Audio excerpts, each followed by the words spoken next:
कहानी की शुरुआत होती है क्ले नाम के एक आदमी से जो द बी हाइव नाम की एक खुफिया स्पेशल फोर्सेस यूनिट का मेंबर हुआ करता था। ये खुफिया ग्रुप अमेरिकन सरकार के लिए ऐसे खास केसेस पर काम करते थे जिनके बारे में आम डिपार्टमेंट्स को भी कोई खबर नहीं थी। खैर, जब क्ले ने बी हाइव ग्रुप छोड़ा तो वो असलियत में बी कीपर बनकर आम जिंदगी जीने लगा। उसने मिसिस पार्कर नाम की एक बूढ़ी औरत का गैरेज रेंट पर ले लिया और वहीं पर मधुमक्खियां पाल कर शहद निकालने का काम शुरू किया। मिसिस पार्कर एक रिटायर्ड स्कूल टीचर थी जो अकेली रहा करती थी और अब वो एक चैरिटी ऑर्गेनाइजेशन के लिए काम करती थी जो जरूरतमंद महिलाओं और बच्चों की मदद करती थी। वो क्ले को अपना गैरेज रेंट पर देकर काफी ज्यादा खुश थी क्योंकि क्ले काफी अच्छे दिल का इंसान था। एक दिन काम खत्म होने के बाद मिसिस पार्कर ने क्ले को रात को डिनर के लिए बुलाया। इसके बाद जब वो अपने लैपटॉप पर काम कर रही थी तो अचानक उसे एक वायरस नोटिफिकेशन आई जिसके मुताबिक उसकी हार्ड ड्राइव में वायरस आ गया था। वहाँ पर एक फोन नंबर भी था जिस पर फोन करके वो अपना डाटा गायब होने से बचा सकती थी। अब मिसिस पार्कर ने बिना समय गवाए उस नंबर पर कॉल किया और वो फोन सीधा एक साइबर अपराधी गिरोह को जा लगा। ये गुंडे एंटीवायरस कंपनी के भेस में भोले भाले लोगों का पूरा बैंक अकाउंट खाली कर देते थे। अब जैसे ही मिसिस पार्कर ने फोन किया तो हैकर्स की टीम ने उनका कंप्यूटर हैक कर लिया और अब वो आसानी से उनकी सारी बैंक डिटेल्स देख पा रहे थे। वहीं मिसिस पार्कर को वायरस और डाटा गायब होने के बारे में कोई खास जानकारी नहीं थी, इसीलिए वो मैनेजर कार्नेट से इसे ठीक करने के बारे में बात कर रही थी। उसे समझ नहीं आ रहा था कि उसके लैपटॉप पर अपने आप विंडोज कैसे खुल रही थी। खैर,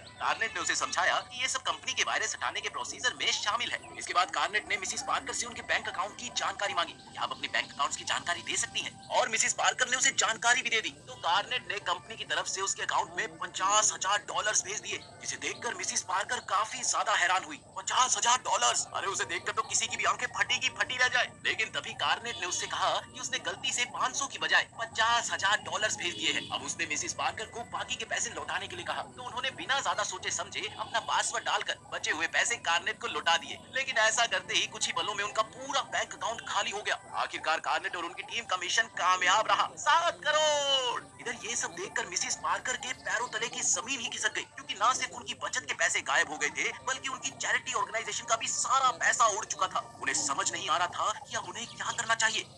वहीं दूसरी ओर क्ले ने मधुमक्खियों का शहद निकालकर एक कांच के जार में रखा ताकि वो इसे मिसिस पार्कर को तोहफे में दे सके। मगर जब रात को वो डिनर के लिए उनके घर पहुंचा तो उसे एहसास हो गया कि जरूर यहाँ कुछ बुरा हुआ है। उसने बड़ी सावधानी बरती, फिर रसोई से एक चाकू उठाया और जैसे ही वो लिविंग रूम में पहुंचा तो उसने एक बहुत ही खतरनाक मंजर देखा। मिसिस पार्कर की मौत हो चुकी थी और उनकी कुर्सी के पास एक बंदूक गिरी हुई थी।